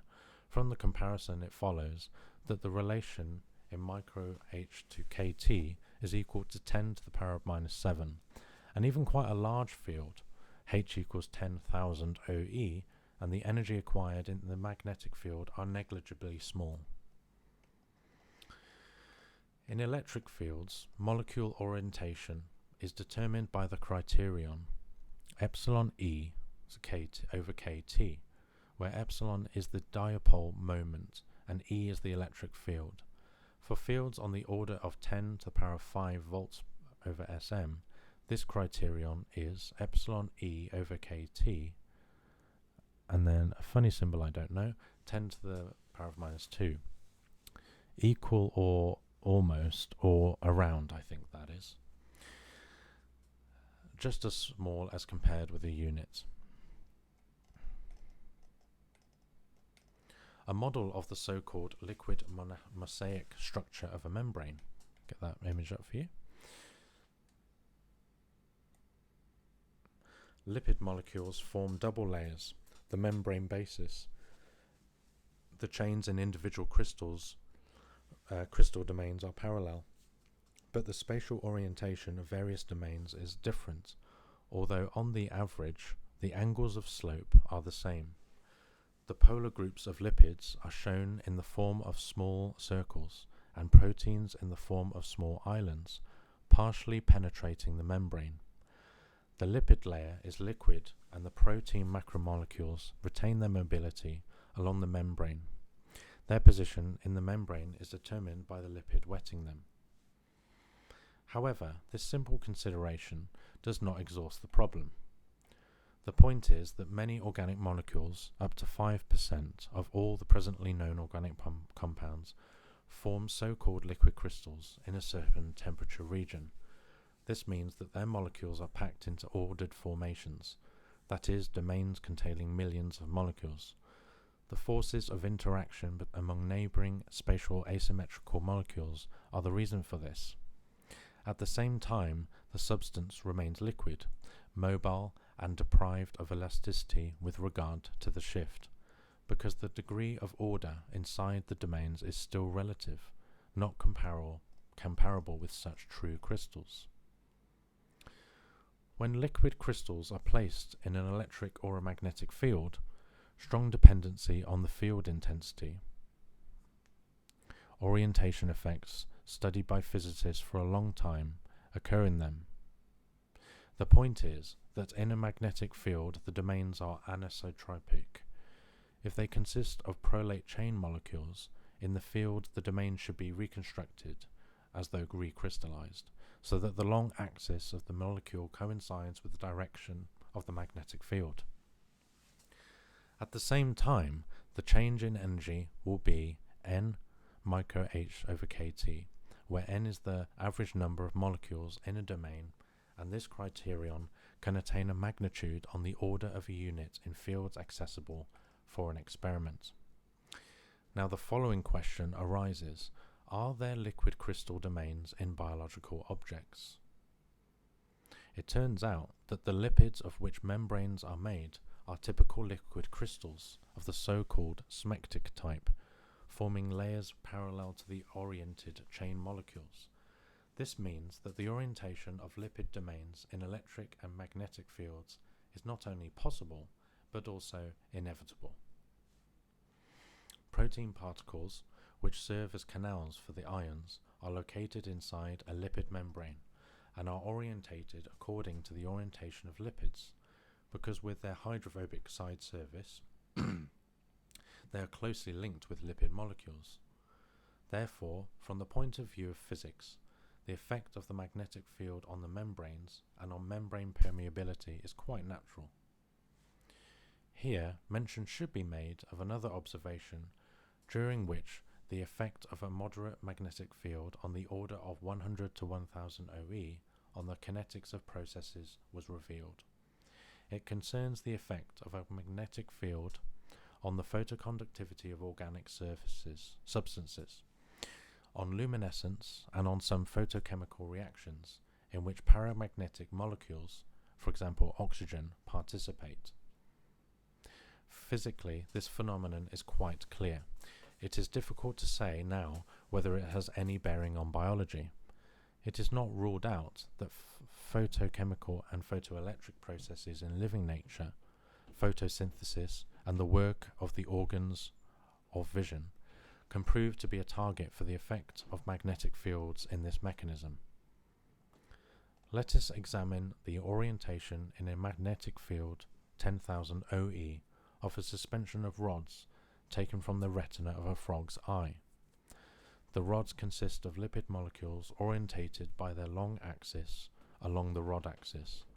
The French researchers Chagneux and Chalazonitis showed that a magnetic field turns the rods as compass needles, although they do not contain paramagnetic or, moreover, ferromagnetic substances. Physically, it is clear that the anisotropy of magnetic susceptibility of chain lipid molecules is the source of orientation. We studied the effect of magnetic fields from 10,000 to 50,000 OE in a superconducting solenoid on the transport of various substances through the membrane of renal canals. Having placed the kidney of a frog in a magnetic field, we observed how the renal canals pumped the heavily fluorescent substance fluorescein from the environment. For quantitative measurements, we used a microscope combined with a fluorimeter. Finally, in order to avoid organic disturbances, we worked on a whole undamaged organ, for this is a special contact objective was slightly immersed in the kidney, which made it possible to focus the microscope on a renal canal without the preparation of sections or other damaging operations. We were able to follow the pumping of the luminescent mark from the environment into an individual canal. The result obtained was clear. The magnetic field hampered the transport of the substance by approximately 1 order of magnitude. The rate of transport depended on the field. Near 30,000 OE, the effect reached saturation. The speed was reduced 5 or 6 times as compared with control. Of course, the experiments were repeated many times, and convincing statistics were obtained. So there's the image. A photomicrograph of rods from the eye of a frog suspended in a physiological solution and placed in a magnetic field of an intensity of 10,000 OE. A good orientation of the rods along the field, indicated by an arrow, is seen.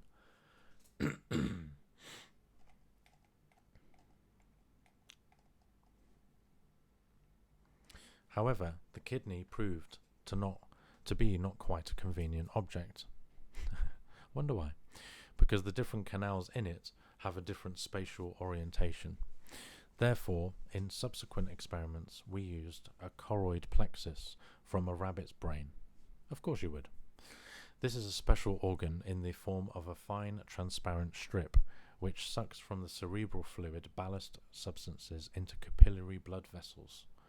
This plexus is a membrane consisting of one plicate layer of epithelial cells. On the average, the membrane plane coincides with the plexus plane, which makes it possible to create a certain orientation of the membrane with regard to the field. The picture of the effect of the magnetic field on the membrane proved to be quite complex. In an ordinary medium containing sodium, potassium and calcium salts, the magnetic field accelerated the transport of the fluorescent dye approximately twice.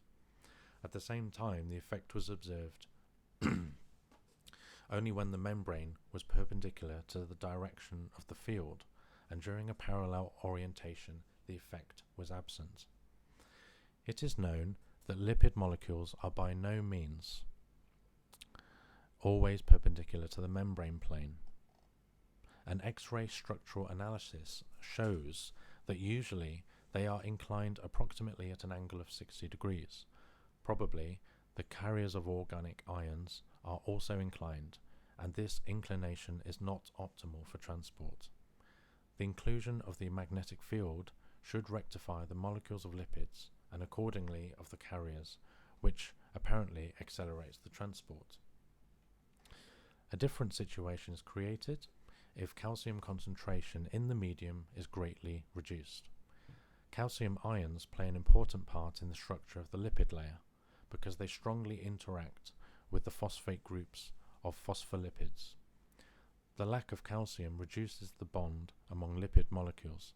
In this case, the magnetic field operates in a reverse direction. That is, it slows down the transport of the indicator fluorescein ion approximately 2.5 times. Such a strong effect, exceeding the statistical variance by an order of magnitude, is observed only in sufficiently large fields and is saturated in the vicinity of 20,000 to 30,000 OE. Apparently, a reduction in calcium concentration sharply changes the structure and orientation of fluid crystal domains. For the time being, we cannot say anything more definite. Additional structural changes on the membranes are needed. This problem can be solved on a transparent choroid plexus because lipid layers have a double refraction, but technically this is not easy to carry out, taking into consideration the small thickness of biomembranes. Susceptibility.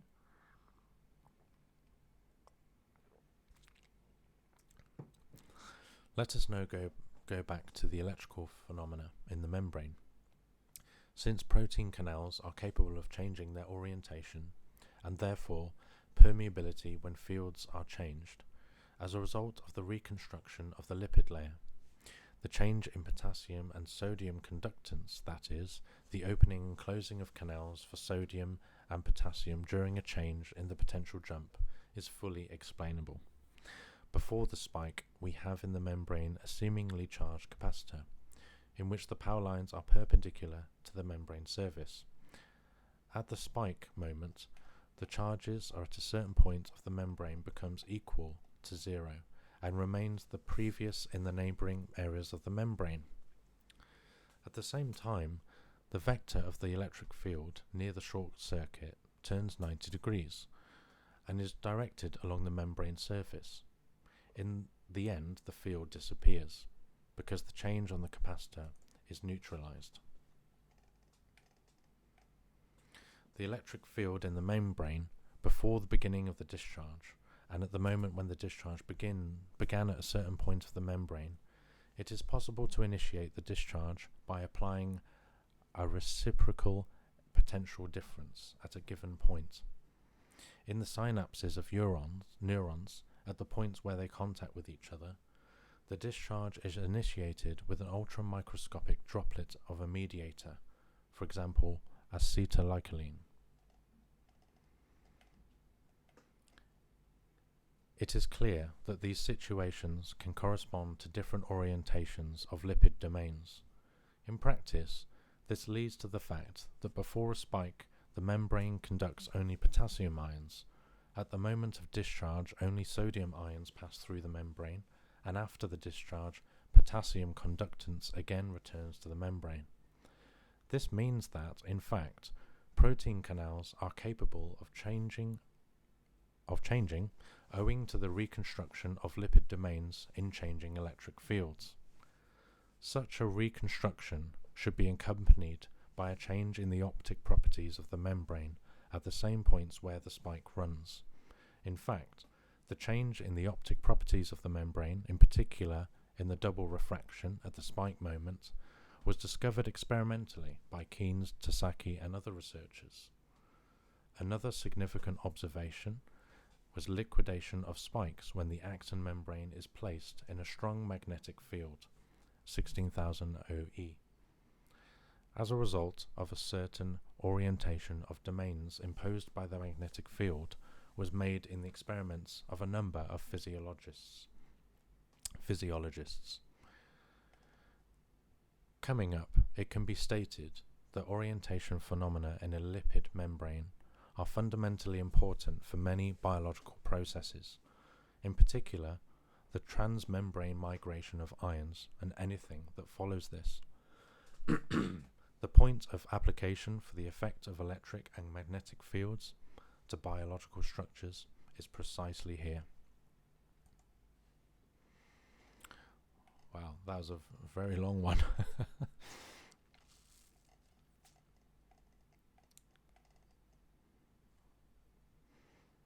And now on to the next one. Electromagnetic ecology and compatibility.